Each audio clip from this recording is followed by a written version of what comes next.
નમસ્કાર મિત્રો, હું અનન્યા સોનવને આપકી આવાज़ ન્યૂઝ 24માં આપનું હાર્દિક સ્વાગત કરું છું। આજના મુખ્ય સમાચાર પર એક નજર। વડોદરા શહેરના માંજલપુર વિસ્તારના ધારાસભ્ય યોગેશભાઈ પટેલનું આજે નિધન થયું હતું।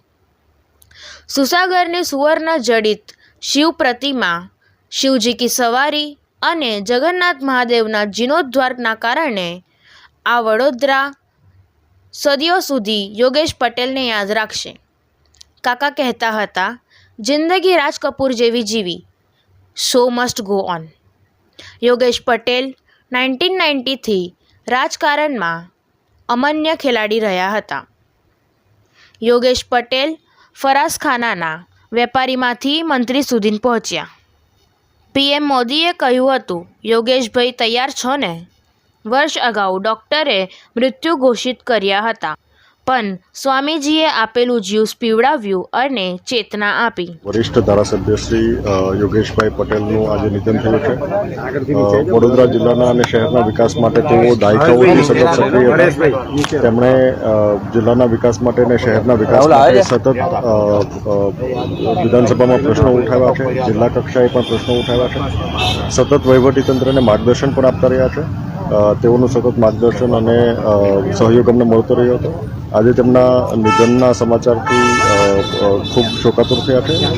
ભગવાન તેમના પરિવારજનોને, તેમના સમર્થકોને આ દુઃખની ઘડીમાં એમને સાંત્વના આપે અને સમર્થન આપે તેવી પ્રભુને પ્રાર્થના કરું છું।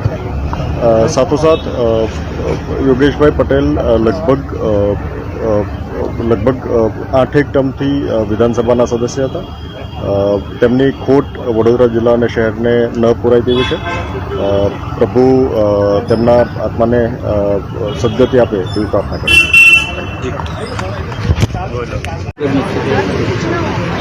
આજે દુઃખદ સમાચાર અમને સૌને મળ્યા છે। ભારતીય જનતા પાર્ટી પરિવાર તરીકે પૂરું પરિવાર આ સમાચારથી દુઃખી છે। સૌ આઘાતની લાગણી અનુભવી રહ્યા છે।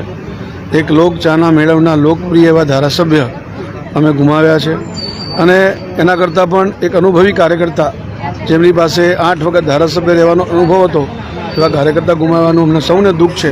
આ પ્રસંગે એમના આત્માને પ્રભુ શાંતિ અને સદગતિ આપે એવી પ્રાર્થના કરું છું। પર રહ્યા નથી રહ્યા અને મારી તો હજુ આ શરૂઆત જ હતી। હજુ ઘણું શીખવાનું બાકી હતું।